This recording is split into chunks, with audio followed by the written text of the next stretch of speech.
So happiness, it is somewhat a nebulous term, right? It's really difficult to define. And from what I've learned from you, it's a composite of things. So as you've shared that, while yes, we cannot really measure happiness, we can measure the facets of it. There are three big ones. Can you tell us about those? Yes. So the first one and the most the most commonly used question is around something called life satisfaction. So a researcher will ask you, if you think of your life as a whole, with your best imaginable life being a 10 and your worst imaginable life being a 1, where would you place your happiness? Mm. And when that's done at the population level, you can get a really good reading on how well people and places evaluate their lives.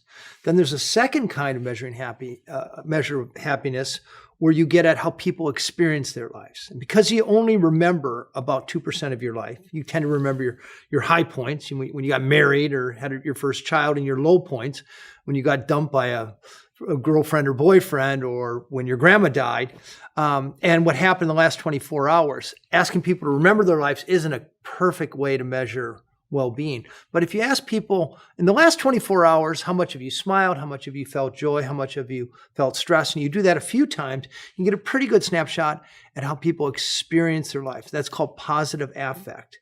And then there's a third kind of happiness measurement that asks people how often they're able to use their strength to do what they do best. That's in the academic parlance, how you measure purpose.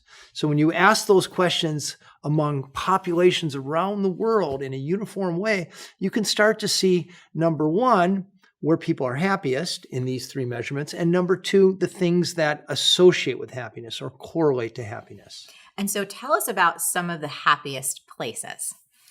So Blue Zones of Happiness, and the cover story I wrote for National Geographic, sought to illustrate each of these three types of happiness. So we chose Singapore as the place to best demonstrate life satisfaction. So Singapore is a place where it's very easy to live out your values. It's very secure. It's a place that will appeal to the type of people who like success laid out in a very simple path.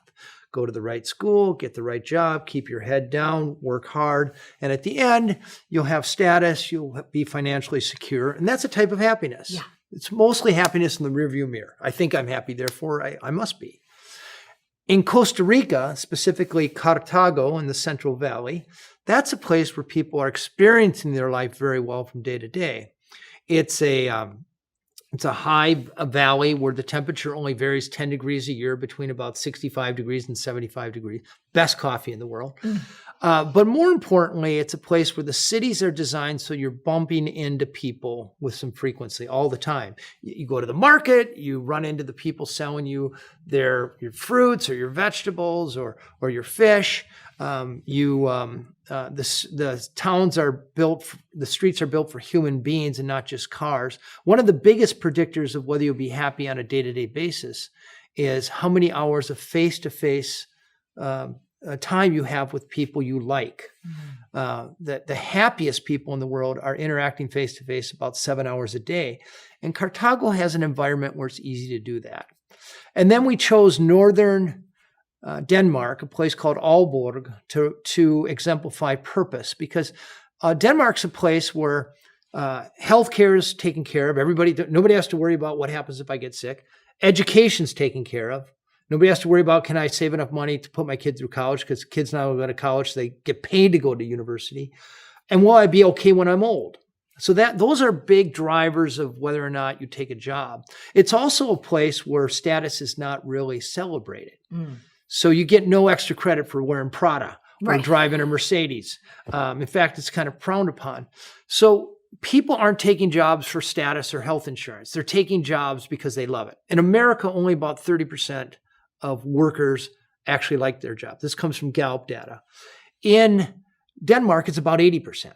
They're working 35 hours a week. They're doing jobs suggestive of flow, furniture design, architecture, niche technology. That's what they excel in Denmark. So these are jobs that really engage people's passions and their artistic abilities.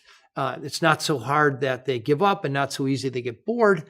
They work 35 hours a week, take 6 weeks of vacation, have plenty of time for the social interaction we know is really fundamental when it comes to happiness. And was it interesting for you, like being energetically in these different places? Could you feel just for yourself, like, whoa, when you're in Costa Rica, that sense? I mean, I've been to Costa Rica several times. And what's the saying of the country? It is viva. Pura vida. Yeah, exactly. Pure life. Yes. Yes. I would say more so in Costa Rica, but than the other places, because you really have to live there. It's not quite as easy to go there. I mean, you get, of course, you get the vacation effect. You know, Sure. I don't have to work today for crying out loud. Yes. But the sun's shining and the beach is near and all those things. So that's a different experience than actually living there. And the reality, we find that most when it comes to happiness, most people are misguided or just plain wrong. In fact, we more often than not aim at the wrong target when it comes to lasting, authentic happiness. And if you really want to understand those places, it can't just be a facile, well, I went there, I felt happy, and people danced and we went to parties. That's not it. Yeah. Let's talk more about that, though, how people are aiming at the wrong things, because I've read that you suggest we think about happiness more like a retirement portfolio and that it should be balanced. Yes. Yeah. So yeah, people to ask me what's the secret of happiness, and that's like going to your doctor and say, "Doctor, I'm sick, make me well." Right. You know, you have to do some diagnostics. So, for example, we talked about life satisfaction, how you experience life, and purpose. You want those three to be balanced. Yeah. You could work 70 hours a week and make $250,000 a year and feel financially secure, and your friends are all impressed with you, but your day-to-day experience is crappy. That's not happiness, even though you've kind of checked all the boxes in life. So we actually have on our website, bluezones.com, we have a true happiness test, which is a diagnostic we did with the University of Pennsylvania that will ask you about 40 questions to be able to diagnose you. Are you experiencing mostly life satisfaction or experience happiness or lack of purpose? And we assess where you are in those three, and then we give you a prescriptive. It's free, by the way. I love it. We'll make sure that we include that in the blog, and we'll include that in the email as well. So according to science, we humans have control of about 50% of our happiness, right? And the other 50% is about genetics and luck. Yeah. So lasting happiness, from your perspective, is something that everyone can create. So how do we start to take charge of that 50%? I think to realize that, so 50% is genetically prescribed for each of us. So we all have what I call a set range. So imagine scale 1 to 10, and you're a really happy person. And on a good day, you're a 10, and on a crappy day, you're a 6. But somebody down the street who was born with a bad set of genes, on a good day, they're a 6, and on a crappy day, they're a 2. So you have control of where you are within your set range. You might be able to get out of it a little bit, but really you're sort of, for lack of a better, hormonally endowed with a certain capacity for happiness. So I argue in Blue Zones of Happiness that if you want to maximize your set range, you want to shape your environment so you're more likely to be happy. And now there's big data around happiness. Gallup, the world Whirlpool, World Database of Happiness, for the book in the National Geographic article, we sucked in 100 million data points and did the regression analysis to find out exactly what you can do to stack the deck in favor of happiness. Tell us, Dan. Tell us. Well, there's a number of things you can do. So if happiness were a cake recipe, it's important to, you need food and shelter and education. That's, by the way, why Bhutan is not a very happy place. Bhutan is number 91 in the world. Everybody thinks Bhutan's a happy place. It's not a happy place. They did a good marketing campaign, right? They did a good marketing campaign, and they do deserve credit for coming up with the idea of gross national happiness. Mm-hmm. So if you can't measure, you can't manage it. So they get big kudos. They just don't have an economy or distribution a scheme so that enough people have the basics in life. So you need the basics. You need education. You don't need to have a doctorate degree, but it's really important to have at least a high school and some college to maximize your happiness. You need satisfying work. You're more likely to be happy if you are in a committed relationship than not. Having kids, by the way, is a mixed bag. You want to have a feeling of giving back. But the most important ingredient, the ingredient with the most variance, is where you live. Hmm. And we know that because watching immigrants move from Moldavia, an unhappy place in the Soviet bloc country, to Copenhagen, and when we watch people from unhappy places in Africa and Asia move to Canada, which is a happy place. Those immigrants, they don't change their sex, their gender, they don't change their education status much, they don't change their genetic endowment, they don't change their sexual preference. They're the same people.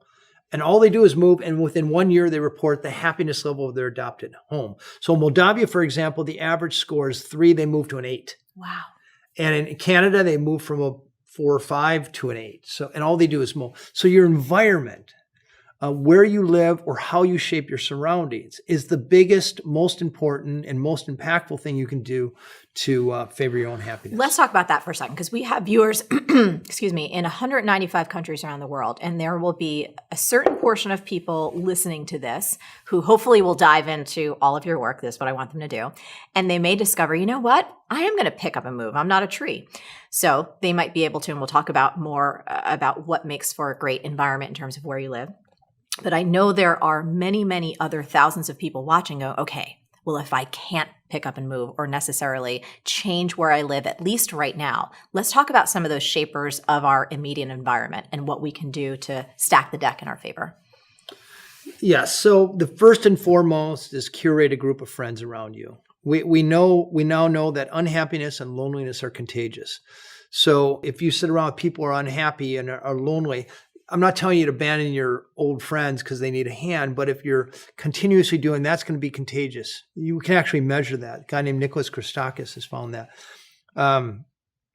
You want 3 to 5 friends who, number one, you can have meaningful conversations with them. And I mean conversations of the heart, not just sports or celebrity.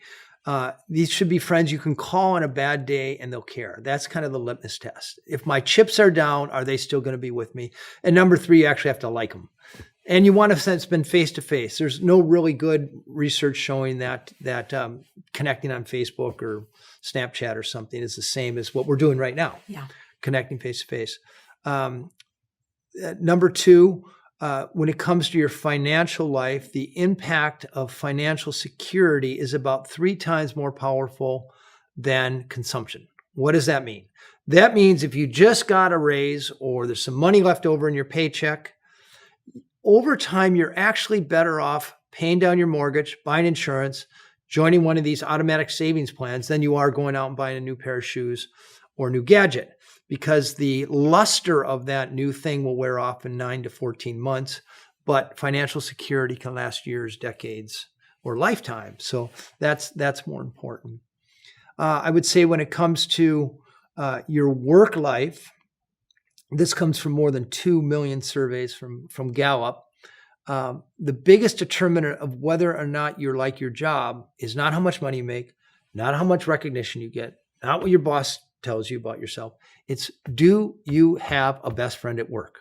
I loved this insight. Tell us more.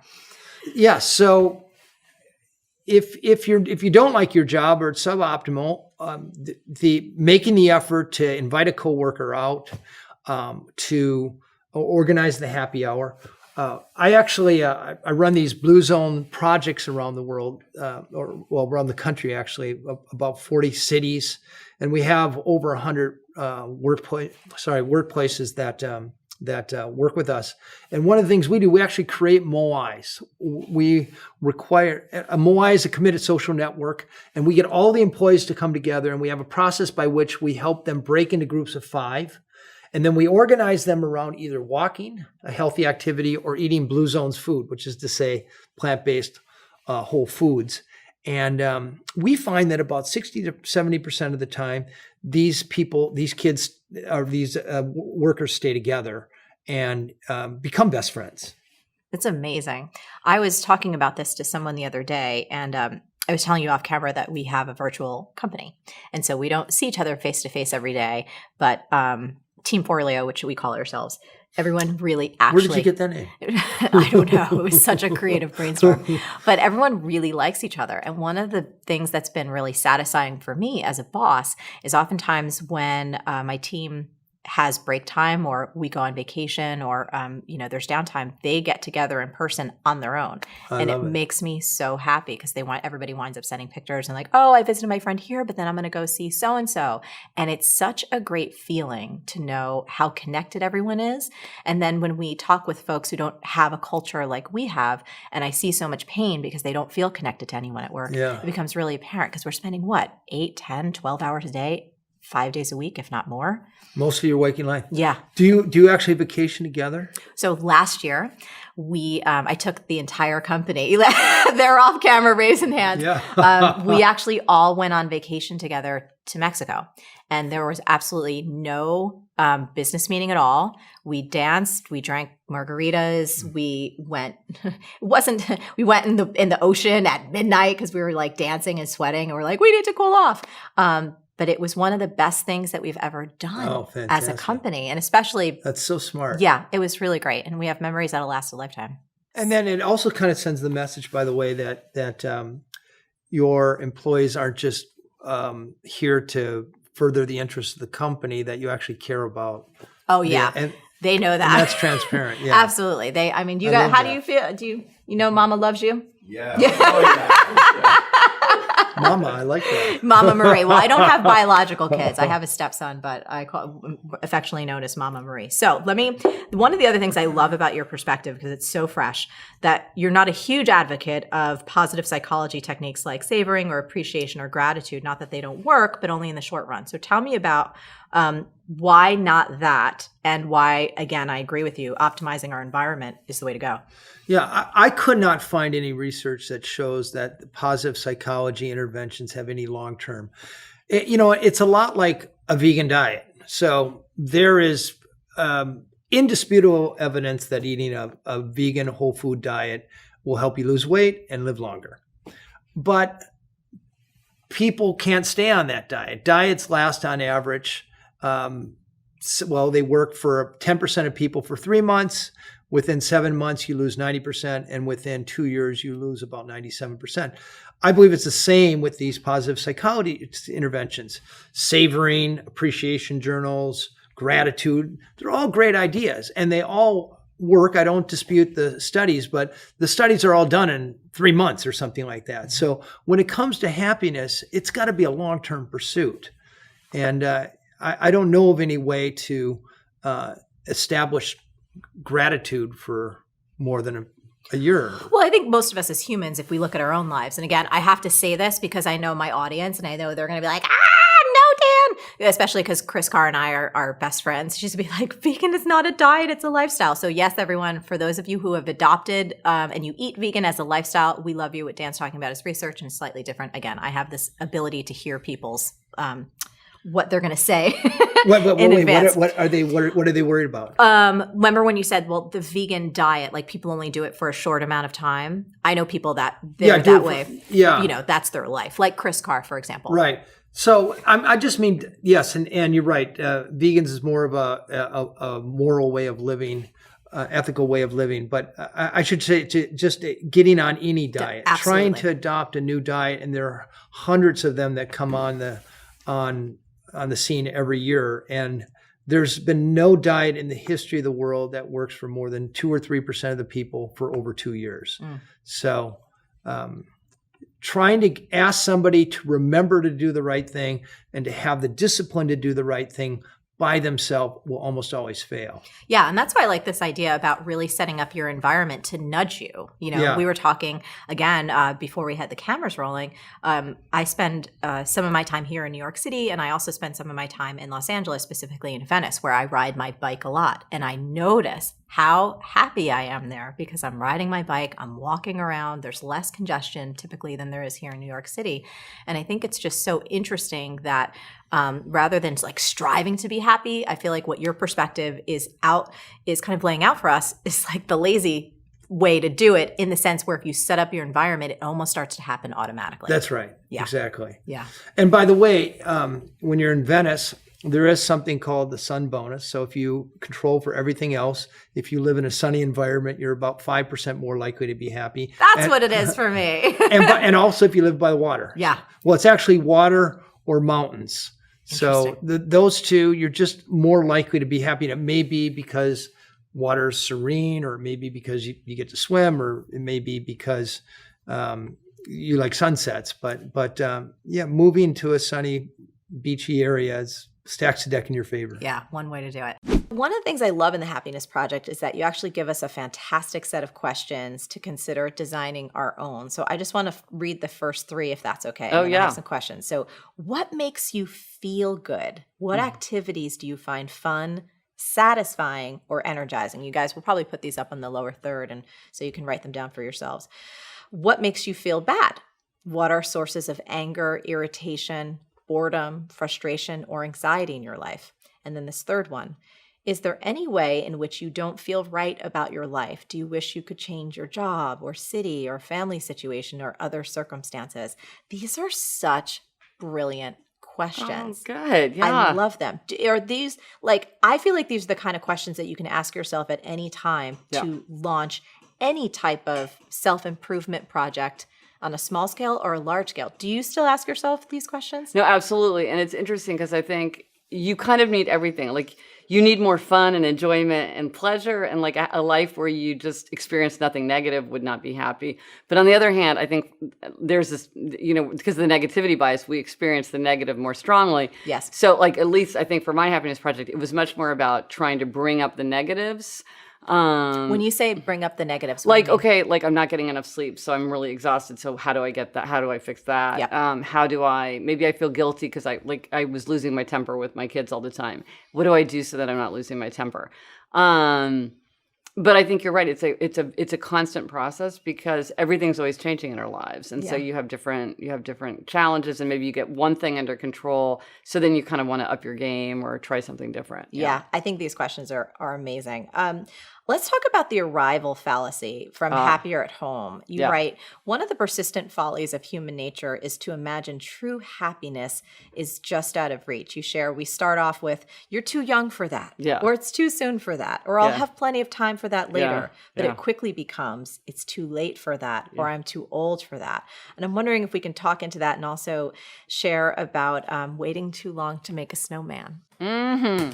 Yeah, well, the arrival fallacy is just this idea, like, when I get my house, I'll be happy. When I publish my book, I'll be happy. When I lose 30 pounds, I'll be happy. When it's, the new year, I'll be happier. Or my version of the arrival fallacy is to think, well, everything will calm down. Everything's going to calm down after the holidays. Everything's going to, it's going to be really quiet in the summer. It's the biggest BS, right? And it never calms down. It never gets quiet. It never does. And so I think but it's this idea that, or it's another way that's kind of a version of the arrival fallacy. It's not the same thing, but it's very tomorrow focused, is to think, well, this will be easier tomorrow. Yes. Oh, starting in 2020, I'm going to exercise. Starting, on my birthday, that's when I'm going to start really watching the budget, because it always seems like things are going to be easier tomorrow. Yeah. You're going to be happier tomorrow, and everything's going to be easier tomorrow. You're going to have more willpower. You're going to have less temptation. You're going to have less time pressure. No, it's whatever tomorrow is, it's probably a lot like today. Yeah. So I think maybe the fix is catching ourselves when we are falling into that fallacy. Yes. And recognizing now's the time. Yes. Now's the time. It's interesting. There was just an article in the Wall Street Journal. It was talking about there are many, many more people living single today than there ever have been. And one of the things they said, that to be happy as a single person, one of the things you have to do is to be like, if I want to buy an apartment, I should buy an apartment now. If I want to go to Mexico, I should go to Mexico now. Don't wait for some kind of future when you're going to have a different kind of situation. Really do everything that you can to feel as happy as you can right now, and to take it and to live your life the way you want, rather than thinking well, I'm sort of in a temporary position right now. Yeah. Your life is your life. Do what you want right now, and then tomorrow, who can say? And can you tell us the story about the snow and the snowman? With this, it was around you watching the snow. Do you remember this? I'm probably trying to jog your memory. Yeah. You were watching the snow out the window. Oh, yeah. Yes. No, I experience this all the time. In fact, I was thinking about this for my next book, actually, which is this idea of I don't need to experience to the uttermost the weather conditions, because there's always going to be another time. Like there'll always be a snow to make a snowman, or there's always going to be a beautiful sunset. I don't have to go out there, or I don't have to go out and look at the moon because I have my whole life to look at the moon. But then the snow goes away and you never made the snowman, or the whole winter goes away and you never made the snowman. And so I know, and I was thinking about that. With all of nature, it's like I think, oh, I should walk in the park and make sure that I see all the cherry blossoms, and I'm like, oh well, I'll wait a week or two. It's like, okay, they're not going to be there in a week or two. Yeah. And I'm like, oh, I could see them next year. It's like there's no guarantee. That's right. That's really that big one. There's really no guarantee. Yeah. You share that you have the key to your own happiness, but the last place we look is ourselves. Whatever we want, whatever we think another person needs to do, we need to do. I feel like this is kind of the heart of the turnaround question, right? Mm-hmm. Whenever our lovely mind is demanding that someone behave a certain way or do something for us, the genius of it is, what if I turn that around? Yeah. It would be like you left the door open. Like saying, like let's say Stephen left the door open. You left the door open. Well, turned around, I left the door open. And when I feel the emotions it takes, you should, it implies he did it wrong, but I could just walk over and close the door, and it doesn't stop me from saying, honey, did you leave the door open? Because for all I know, he didn't do it. Yes. Yeah. But there's something wrong with him. Turned around, there's something wrong with me. And then to ponder that, it doesn't mean it's true. It's just something to ponder. That's what these turnarounds are. They're not exchanging a negative belief for a positive. They're to ponder, to meditate in. Like there's something wrong with him. Turned around, there's something wrong with me in this moment. I was judging. I haven't, there's turned around, there's something right with him. And then to notice in the moment, there's a whole world there to be seen. Yes. When I look at my past behavior, I could see why people would avoid me, why they wouldn't, on and on and on and on and on. And of course, I'm going back a lot of years to see that. But those, my behavior was the teacher that brought me to this moment where life is really good and I appreciate it all. Yeah. Something else that you shared too, you said if you want world peace, bring peace to your world, not mine, yours. We all live in our own world. And that to me was one of those especially like mind-blowing moments, because I think so many beautiful, earnest, loving people want to do good for the world and envision a world where it is more peaceful. And I loved when you shared that, because once again, it's like, oh, this is my business, right? I need to do my business if that's the experience of the world that I want. Yes. I spoke with a person earlier today that, billions of dollars. Yeah. It's like a genius. Yeah. And he has a lot of people that are pretty close to that, and all in that area. And they want to save the world. But, we have to save our own world first. But while we're in that process, while we're in that, in the way that you and I have been discussing here, but that doesn't mean we're going to stop trying to fix the world. We're in some dire times, from what people are seeing. There's a lot of fear here. Yeah.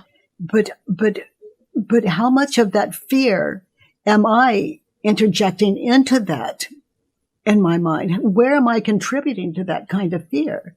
Fear slows us up. Peace is where we do our best thinking and our best action. But how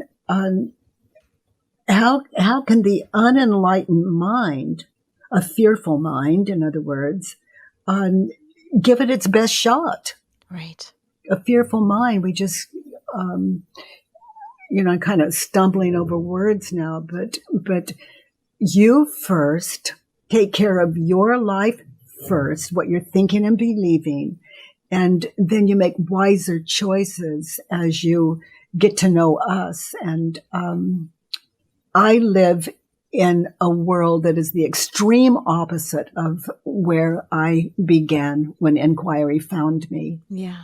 And I was agoraphobic weeks or months of being unable to even leave my bedroom. It was horrible. And I just wouldn't want anyone to have to suffer a moment of that. And even physical pain is either remembered or anticipated.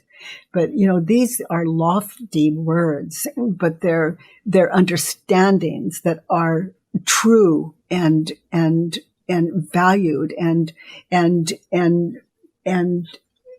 become deeper and deeper. Like we're on a path that we're responsible for, and what kind of grace is that?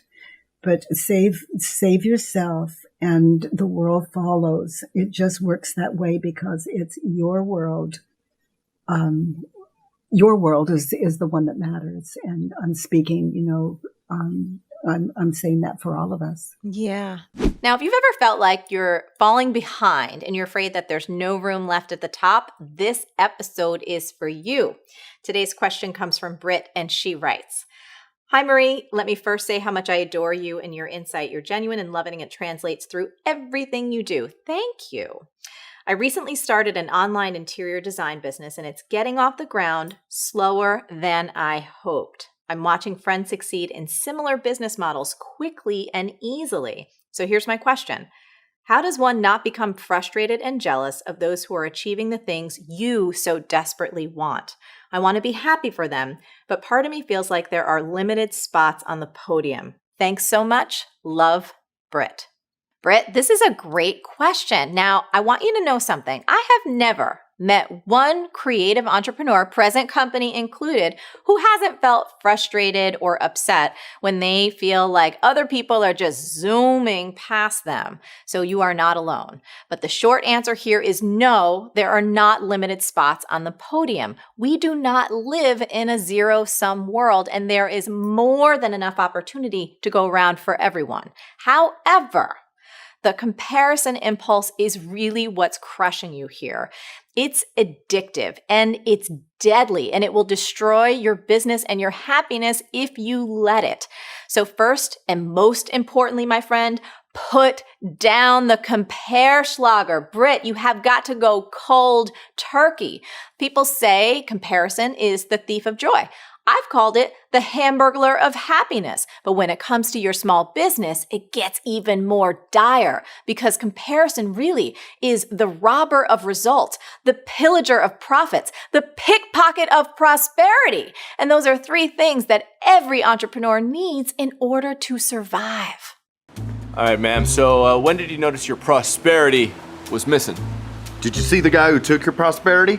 We've had a lot of complaints of comparison work in this neighborhood. Yeah, sounds like comparison again. We'll keep an eye out for you, though. This is serious, Britt, because every time you do a shot of Comparschlager, you are slowly killing any chance your small business has of succeeding. Most people don't realize it, but they actually waste hours every single day comparing themselves to others. And the only way to stop is by cutting yourself off. So take a look at your habits. Are you following certain people on social media? Are you constantly checking certain websites and then feeling like crap after? Identify the specific behavior patterns that just trigger you and stop it. Here's a hint. Don't rely on willpower. Unfollow people you compare yourself to on social media if that's one of your vices. Even better, take those apps off your damn phone, woman. Do the equivalent on your laptop too. So you can Google free website blocker and you'll find loads of options that prevent you from visiting sites that just waste your time. Now, once that's done, the very best remedy for feeling behind is getting ahead. Now, I went ahead and did a little research on you, Britt, to learn more about you and your business. And it's clear by your testimonials that you are so good at what you do. And I also love how much you love animals. But there are some changes I suggest you consider that will help just create a better user experience for your customers and ideally get you more clients. So let's take a look. All right, first thing, Britt, you need a clear tagline and a headline that really tells us what you do. We don't even know what you offer until we scroll way down. Simple solutions for home you'll love. I mean, that could be stools, it could be countertops, it could be a store that sells finishes. It could be software that helps you plot out a room. So first, I'd suggest swapping out this tagline in the upper left corner from simple solutions for a home you'll love to affordable interior design services. Next, you should have a clear headline on this big hero image and make sure the headline is above the fold. Why, you may be asking? Well, because you have about 3 seconds or less when someone comes to your website in order for them to decide whether you can help them solve their problem or not. Remember this, if you confuse people, you lose people. Now, often the best headlines come directly from the mouths of our customers, and I found this great headline way down at the bottom of your site that explains exactly what you do. Professional design on a DIY budget. Now, down the road, you may not want to focus on budget, but for now, that seems to be the promise you make and a point of differentiation for your business. It is way more specific than simple solutions, so it's much better. All right, let's move on. The next thing I want you to do is simplify. There's a lot happening on your homepage, and as a potential customer, I'm not sure exactly where to look or what to click. One quick fix, eliminate social media from your homepage. Here's why. If you're lucky enough to get someone to your website, do not send that traffic away to the distraction mecca of social media. You're doing it 3 times here on your homepage, so let's remove those immediately. Also, I think your navigation could be simpler and more customer focused. So for example, I'd suggest losing the how it works from your navigation and simply going with services, which is crystal clear to anyone who might want to hire you. And you can easily make 3 drop downs for each of what appear to be your core services: virtual interior design, in-person interior design, and home staging for realtors or sellers. I'd also suggest removing home and shop from your top navigation and recommend changing the copy from get in touch to contact. People know they can always click on your logo to go back home. Okay, next up, testimonials. So, Britt, your success stories are great. However, right now they scroll by way too fast. I can't even read them before they go on to the next one. And I think they're way too far down on the page. So I'd love you to move them up, perhaps underneath your hero image, and either slow them way down or allow your user to control the scroll so they can take the time and really read what people have to say about your good work. Next, let's take a look at your portfolio. So this is an area where there's a lot of opportunity for growth and for you to really showcase your amazing work. So first up, I would not suggest that the first image on your portfolio page be a quote card. It needs to be a really great, high-quality photo of an inspiring interior that you help pull together, or your best before and after. Now, another challenge in this section, the copy stays the same as I scroll, which is a missed opportunity to describe each photo and how you helped your client create the results they wanted.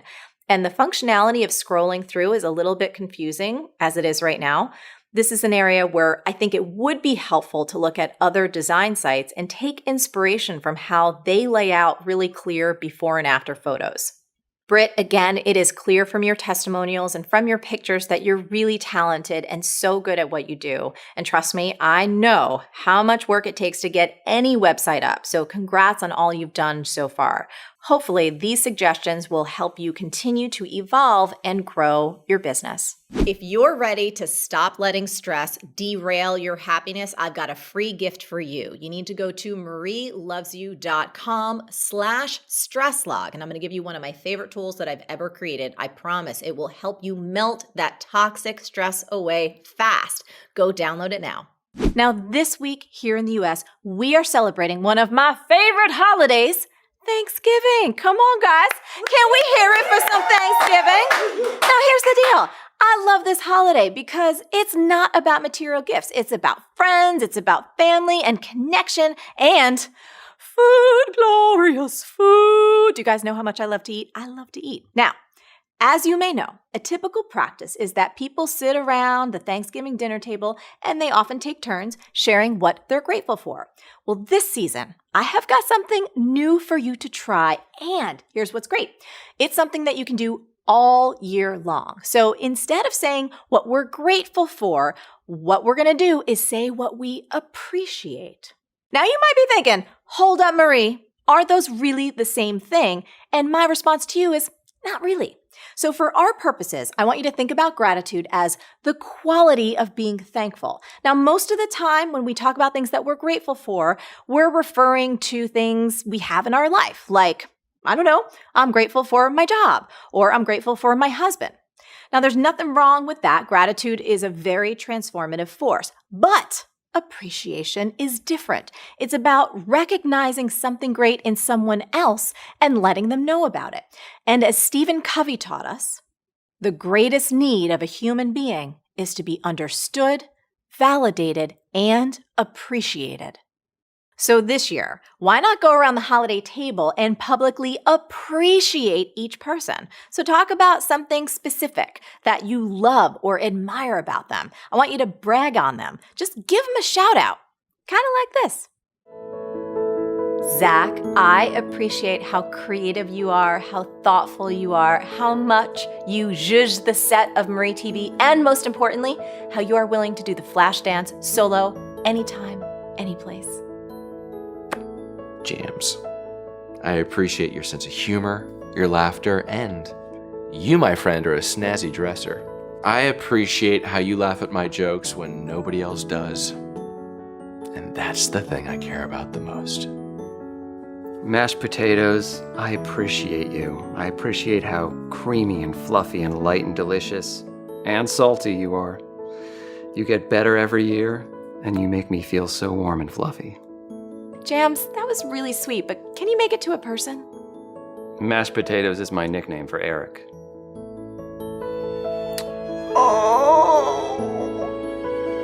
Now, I think you get the idea, right? And if you're not used to giving people compliments, here is an appreciation template to get your creative juices flowing. First name, I so appreciate your blank. And here you're going to insert a quality like courage or tenacity or thoughtfulness or sense of humor. Next, you'll say, I say that because of blank. Then you're going to share some specific details and evidence of how they embody that trait or how they make people feel. If you put some thought into this, I promise you will find truth in this here tweetable. What you appreciate appreciates. Now, even though I love that statement, I did not make that one up. You know, it's one of those classic bits of wisdom that's almost impossible to trace back to a single source. But I do know that Lynn Twist, the author of one of my favorite books called The Soul of Money, has done a brilliant job spreading this idea too. And here's what it really means to me. You know, the grass is always greener where you water it. And this is especially true in our relationships. The more you can express genuine appreciation for people in your life, the stronger your relationships will become and the more fulfilling your life will be. So tell us about the happiness of pursuit, finding the quest that will bring purpose to your life. So what inspired you to write this new book? Okay, so since we last talked, I had been wrapping up a personal project. It was a quest to visit every country in the world. We might have even talked about it a little bit last time. I'd been working on it for about 8 years or so then. So it was a 10-year quest in total. I just kind of came to the end of it last year. And it was something that was initially just a personal project. It was something that I believed in for myself, and I loved travel, and I loved the value of exploration and discovery. And so as I pursued this quest, I knew I wanted to write something about it. But fortunately, I didn't just write a book about myself. I didn't just write a travel memoir, because that would be kind of boring. So all along the way, I was meeting lots of interesting, remarkable people who were all pursuing a quest or some kind of adventure of their own. And I wanted to know, why did they do it? And what lessons did they learn along the way? And how were they changed through the process? What did they sacrifice or give up in order to pursue it? And why bother? What can the rest of us learn about quests? And then lastly, it's not really meant to be a sociological study. It's not just like a collection of like this person did this and this person did this, blah, blah. The book actually has a clear message, and the message is that a quest can improve your life. A quest can actually bring purpose and meaning to your life too. I love it. So let me ask you this. Were you, as a young person or as a young boy, were you always into adventure, and did you have quests when you were little? I don't know if I had quests per se. I was always a list maker. This is something that I noticed is actually really common in all the people I talk to. I really like to write things down, and I like to write down my tasks and write down my ideas and outlines, even in rough, form. I really like to kind of, break things down into small little, projects or things. So I think it was maybe a value that I had, and then I kind of grew into it more. And then I started traveling, and it wasn't like I went to my first country and I was like, oh, I'm going to go to like, the rest of every single 193 countries in the world. I kind of gained confidence as I had some experience. That was something else that I saw with a lot of different people, is they started with a small vision and they kind of came to a bigger one later on. Interesting. So if I heard you right, and please correct me if I'm wrong, when you started traveling to different countries, it wasn't necessarily like, well, obviously because you might have done some travel, you did some travel earlier on in your life, but then as you got that appetite whet for travel, you saw an expanded vision and said, hey, why don't I set this adventure goal for myself to see every country in the world? So it wasn't even like you started off like, this is my quest. It's Correct. Something that Absolutely. evolved. Yes, absolutely. I had no idea that this would become something that would consume my life, for more than 10 years. I just started traveling. I loved traveling. I lived in West Africa for a while, and through that I kind of gained some confidence and just really experienced the joy of being in different places. And then I think it was after I'd been to like 50 countries or so, I was like, but still though, it's not that difficult. After I'd been to like 50-ish, I thought, let me set a personal goal, because I always liked goals, of trying to go to 100 countries, right? So that was the first one. And then I started getting close to that, and I thought, how can I take it up a level? Because if I'm just going to half the countries in the world, I could kind of cheat a little bit, because I could just pick the easy country. So yeah, it was something that I grew into totally. And I really, for me, what made a difference was combining travel with goal setting, combining travel with something specific, with structure, with a little bit of a container to it. And that just kind of changed the whole purpose and focus for me. And you saw that with the people in the book as well, that they perhaps started something, their appetite got whet, and then all of a sudden a new, bigger world opened up to them that became this quest, this adventure they wanted to go on? Yeah, yes, very often. And the specificity helped a lot. There's one story, Robin Devine in Omaha, Nebraska. She's a knitter, and she's like super excited about knitting, and she's an artist, and she makes stuff, and she had this project to make hats for people. And that's how it was at first. She was like, I'm just going to make hats. So she made hats for her friends and her family, just like a lot of knitters do. But then she had the idea of creating some specific structure to it. And at first she thought, I want to knit 1,000 hats. Like, what would that look like, et cetera. So she started working toward that and figuring out how much time and how much money and are there any other costs, all that. And then she decided to increase the goal and go to 10,000 hats. So now it's like her life quest, which I forget how many years it's going to take. You can actually go to her website and request a hat. There may be a waiting period, but eventually she's going to make 10,000 hats. So yeah, a lot of people, they found that their vision expanded, but then also as they worked towards something, they made it more specific. So let's talk now about the link between quests or adventures that we can go on, if we want to call it that, and happiness. What did you discover, not only for yourself, but what did you discover from the stories of everyone that you interviewed for the book? So for myself, when I started traveling and then pursuing the goal, I think it kind of came out of a sense of discontent or dissatisfaction, which doesn't mean that I was miserable. It's not like I was terribly unhappy. Like, I had a good life. I had become an entrepreneur. I was working for myself. But yet I guess I felt like I wanted to challenge myself. I wanted more. And a lot of the people that we talked to who are in the book, they have the same kind of discontent. It was a yearning for something. It was a yearning to connect something broader in their life. They often were happy. They had good families. They had good jobs or good businesses or something. But yet, they had this desire to go further. And so that's where I saw really a link between the happiness and the pursuit of a goal. The pursuit of a goal, bigger than ourselves. I mean, something that is really significant, something that is really challenging, because there's also a link between a quest and a challenge, I think. If your quest is like to go down the street and get coffee and come back, it's not really a quest, right?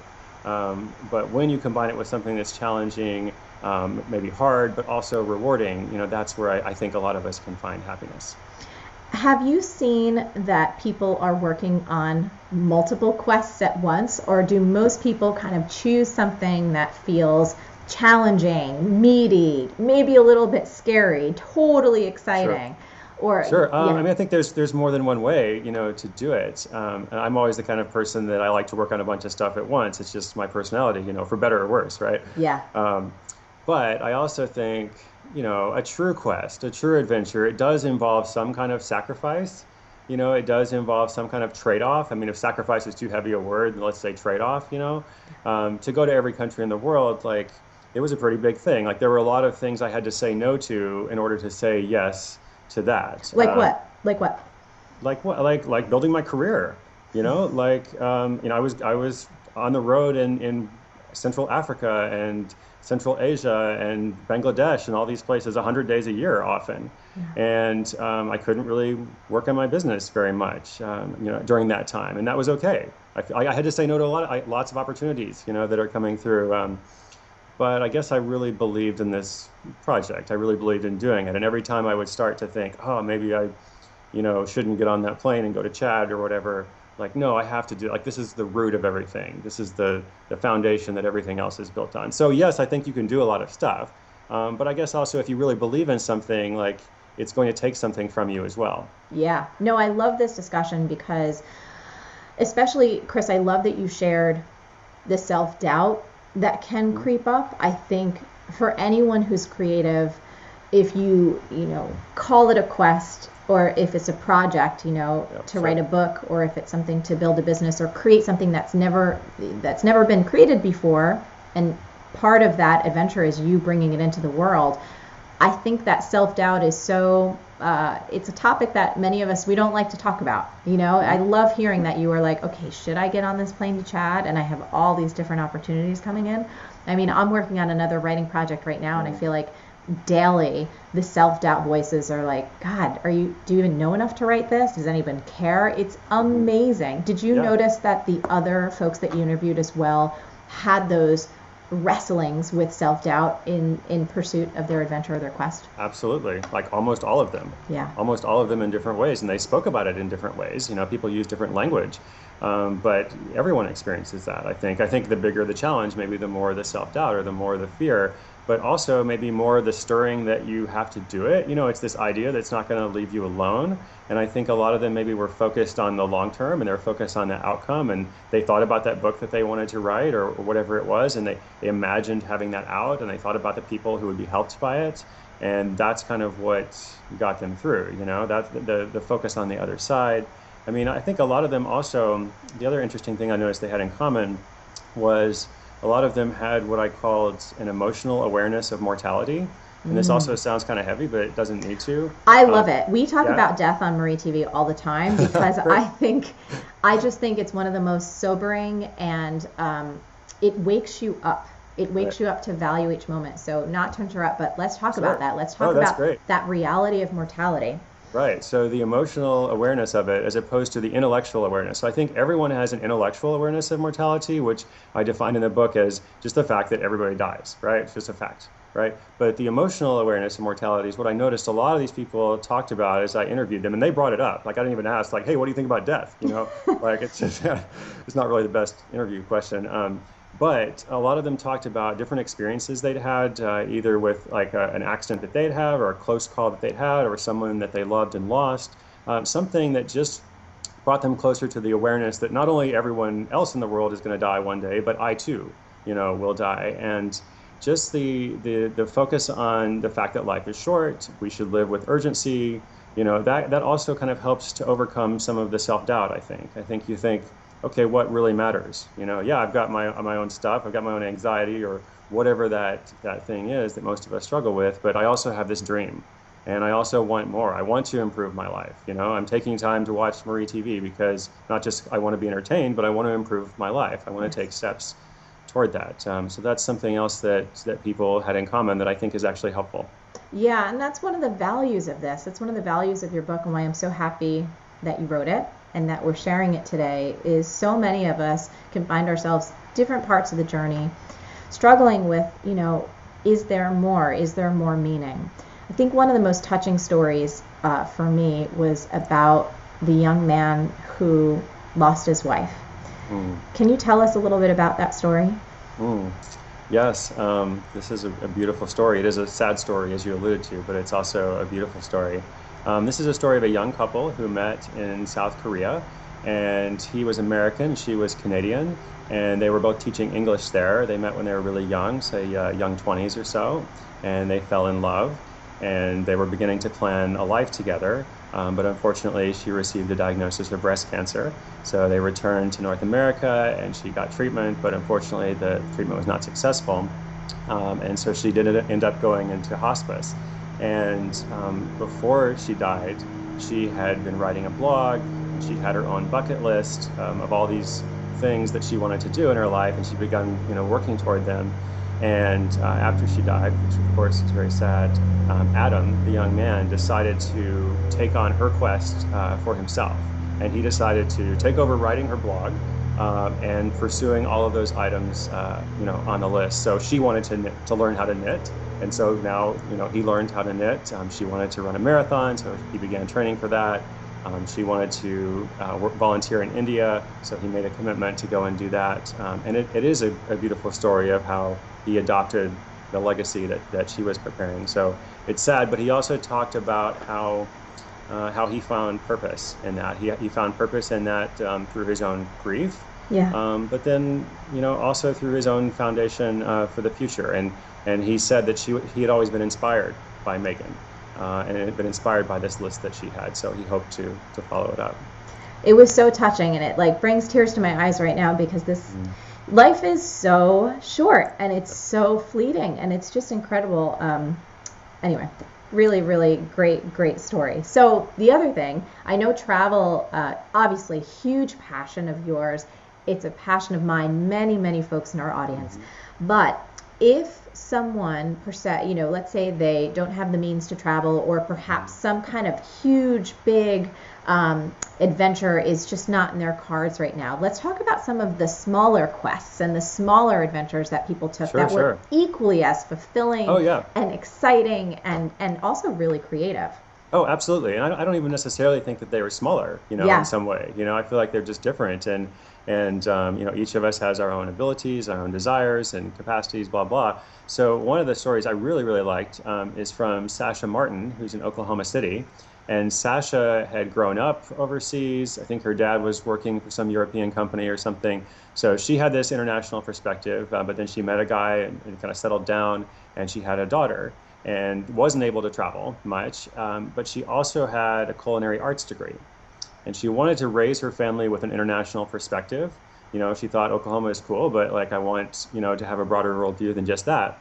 So because she wasn't able to visit every country in the world, she decided to make a meal from every country in the world. And this wasn't just a half-assed kind of thing. This was a once a week, she would devote lots of time to researching all these different recipes, and she would play the music from the country, and she would get the flag, and she turned it into a community thing, and people are starting to visit, right? And so her daughter, her daughter's first solid food is Afghan chicken, and her daughter's 3 years old now and is equally proficient with chopsticks or silverware or her fingers, depending on the food. And she's just talked about how it's made such a huge difference in her family, and also connecting it to people all over the world because she's been posting her recipes online and sharing this whole journey with other people. So it's something that started also as a personal project, just like mine, but it became, much more impactful over time. That was one of my other favorite stories from the book because I really saw how fun that could be and how this idea of having a quest that we can do it right from our own house, just using our imagination and our hearts and our desire to connect with something bigger than ourselves and to stretch ourselves, which I think is really, it's something that I love doing in my own life, but I've never quite seen it put in the framework and the context of what you wrote, which is, again, why I'm so excited to have you on. So let's talk about something else that I thought was really interesting. We have a lot of multi-passionate entrepreneurs and a lot of creative folks in our audience who, again, we talked about, do lots of different things. And one of the things that struck me about this idea of a quest or an adventure and having a set container, a beginning, middle, and an end, was the power of finishing something. So many of us, I know certainly myself, you can get these great ideas and you kind of like, okay, I'm going to do yoga all the time, or I'm going to meditate every day, or I'm going to completely change my diet. And people take on so much, or they start a new project, they start a new business, they start a new product or program they want to put out into the world, and it's kind of half finished. How strong is the connection between having, a quest and the power of finishing? What can that teach us? Well, one of the things I had to decide in the very beginning was, what is a quest, right? Because for the previous book, I'm writing about small businesses who got started without spending a lot of money. That's really straightforward, and I found a lot of people who fit that category.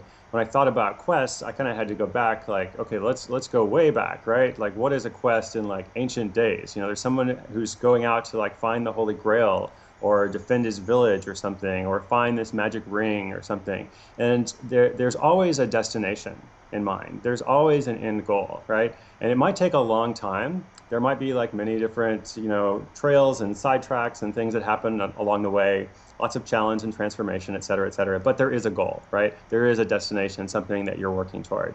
And so that's the framework that I used for my quest, and that's what most of the people that I talk to as well. It is very much about the process and the journey, but we are working towards something. We are hoping to reach that destination at a certain point. And I too work on lots of different stuff and often get sidetracked.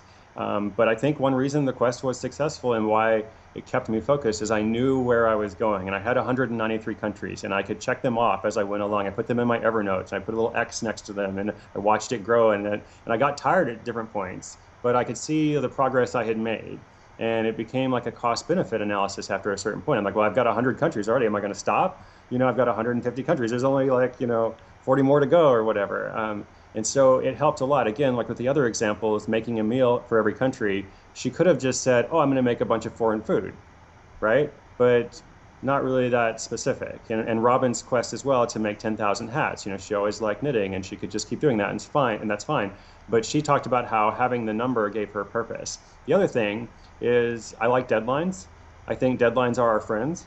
If somebody ever gives me something without a deadline, I always tell them that's dangerous because it's just going to get pushed probably, right?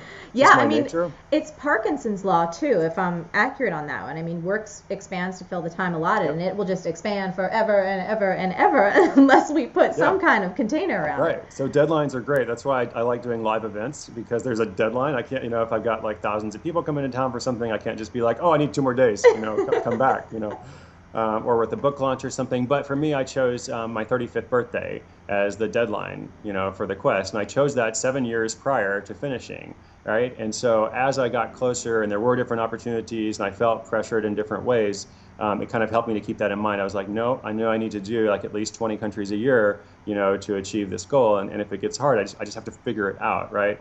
So deadlines are our friends. Structure is our friends, right? Structure, deadlines, parameters. There's another quote that I liked in the book. This is from Elise Blaha-Kripe. She talked about how everybody's always saying like entrepreneurs and creatives should get out of the box, right? But for me, I want to get in the box. I want to define my own box. I don't want someone to be like, here's your box, right? I want to make my own box, but once I've made it, I want to actually have clear parameters and rules, and that's the scope of what I operate in, and I'm actually going to be more productive. I'm probably going to help the world a lot better if I'm in my box than if I'm just anywhere. Everybody, get in your box. You heard it from Chris Guillebeau, and of course my mind is going to places you don't want to go, but just get in your box, people, because it's good in there. Sorry, that was a long thing. No, are you kidding me? I liked it, and I can probably see the tweetable of this episode. Marie and Chris are telling you to get in your box, which is brilliant. Hashtag get in your box. So I have to comment on something else, though, because I think you and I are a little similar, and probably lots of folks that are listening right now. The absolute joy that comes from crossing something off your list, immense. In our team, we have these priorities docs that have very clear structure and guidelines for the things that we're working on, and so we can all see what we're doing. And the team, including myself, we get so friggin' excited when we cross things off. And I was thinking about this in the framework of Quest and how much fun that is when you've defined that container and you have something you're excited about working on and just putting those lines through. It's like really acknowledging the journey and the joy and looking forward to the destination, which is great. Really, really great. Marie, how do I deal with the guilt? Let me explain. I've recently shifted my business focus to an area which I have strong skills and which I greatly enjoy. During work the other day, I found myself very, very happy. That stopped me in my tracks, and suddenly I was full of guilt. Whether it came from someone in my family, my nanny, my school teachers, or just being raised female in this society, I have a lot of baggage around enjoying my work. If this new path works out, I could conceivably not only make enough to support myself, but to allow my overworked, generous, and supportive spouse to shift to a less stressful career too. I find myself wondering, with so many people in the world forced, many literally, to do work they hate just to survive, what gives me the right to pursue work that feeds me mentally and spiritually as well as financially? Please help me get to a positive perspective on this so that I can move forward. Your fan, Cynthia in Virginia. Cynthia, this is a beautiful question. You have a lot of empathy. You're a very caring person. That means you actually give a damn about the welfare of others. That is a beautiful thing. But, and this is a big but, obviously, as you shared, this guilt thing is tripping you up. And if you don't get it handled, it could really screw up your happiness and your success. Now, I have a few ideas that can help. Number one is your misery doesn't serve anyone, and it certainly doesn't help those people who don't have many options right now in terms of their livelihood. It's not like you being miserable at work or feeling guilty over loving your work is somehow creating more work options, because it's not. You need to wake up and break this association that you have with guilt and it being useful. Guilt is not useful. It's wasteful. It's indulgent, and it does not make you a better or more caring person. You're assuming that misery loves company, and that may not be true. Give them some credit that they don't want more people suffering alongside of them. And also give some credit to the people that don't have the options that you have, but they make the best of it. Basically, it's time to wake up and smell the happiness coffee. In fact, you know what? I'm going to have myself a cappuccino right now. This is with almond milk, right? Number two, you can't give away what you don't have. So if you want to make a difference in this world on any level, you can't give that which you don't have for yourself. And when it comes to the important things like love and compassion and happiness, you have to cultivate that within so then you can extend it to others. Number three, happiness is not a limited resource. So unlike resources like time or water, there's no limited quantity in happiness in the world. So stop thinking that you're going to use it all up. In fact, the more happy you are in your work, the more it opens up that possibility for others. And I like this idea so much that we are making it a tweetable. Happiness is not a limited resource, so help yourself and there will be plenty left for everyone else. Number four, who is anyone to be happy? So Cynthia, in your question, you wondered out loud, what gives me the right to pursue work that feeds me mentally, spiritually, and financially? And I say, what gives anyone that right? I mean, what if anyone who's ever made a significant positive impact said that? And what if we all said that? It would all be like, great, let's all be miserable at work. Yay! Thanks, Cynthia. Just kidding. Number five, you want to turn your guilt into giving. So this may be the only redeeming quality of guilt in this situation. So if you don't have an active practice of giving back to others, whether that's money or time or mentoring or your community or whatever, you need to get that practice going and make it a permanent part of your life. So this isn't about relieving guilt. This is about expressing the wholeness of who you are as a human being and living that fully in your life. One thing that I found to be true is the more you give, the more you live. That's why we have our Change Your Life, Change the World initiative. Now, if this floats your boat, Cynthia, you need to come and join our Kiva lending team. It's awesome. Little link is below. This way you can make a direct impact on people's livelihoods all over the world. So, of course, I'm not attached to where or how you give, but if inside you feel like you're not doing enough right now, I want you to turn your guilt into heartfelt giving. Hi, Marie. I'm just starting to build my team, but I'm not sure how to keep everyone motivated and on track. We all work really hard, but maybe because we're virtual in different parts of the country and different time zones, it's feeling hard to get the team to really gel. What can I do to help people stay motivated and engaged and actually like working together? Thanks, Laura.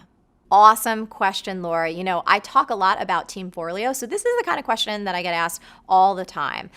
It's a big topic, team building, but today I'm going to share one kind of unorthodox tool that we've been using for years that helps people feel a real bond and a sense of connection. You know, it was originally created for couples, but I use it for business. And no, it's not these. Marie, you really don't have the keys? I have no idea where they are. That's great. Wonderful. Okay, but seriously, the tool that we've used for years now is the blockbuster hit from the 90s. It's Gary Chapman's The 5 Love Languages. Now, since Gary came out with that book, he actually created another one that's specifically for the workplace, and it's called The 5 Languages of Appreciation. Now, we still use the love languages because we're touchy-feely like that. Now, here's the basic idea.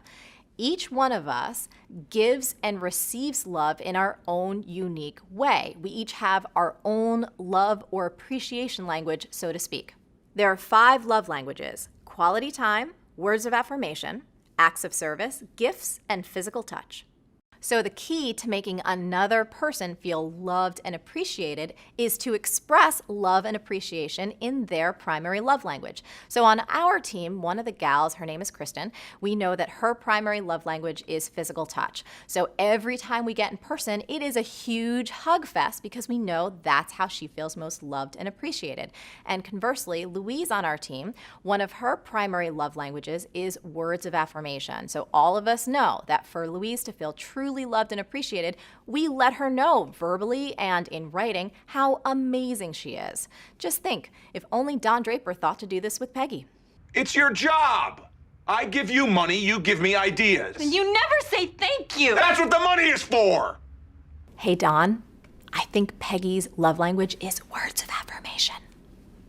So now when anyone joins our team, it's the very first thing that we make them do. So how about you? Do you know your love language or your team's love or appreciation language? If you don't, you should go and check out Gary's site because he has a free test and it's awesome. We will put the links below. And of course, I recommend the books too because they are amazing. This will help you so much, not only to help build your team and help everybody gel together, but it'll really support every relationship in your life.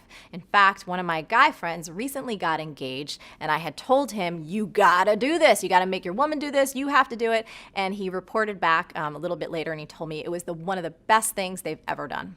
But back to you and your team. I promise, if you give your team love and appreciation in their love language, you're gonna help set them up to do their best work. They're gonna stay fully engaged and they're gonna love working with you over the long haul.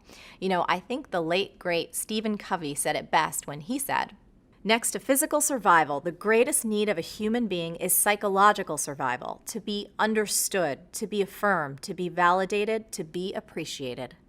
If you want to learn the simple meditation practice that I personally use to help myself stay grounded and clear and performing at my best, click here and watch it now. When I meditate, I am a better listener, I have more patience, I am so much more creative, and I'm kinder to myself and other people.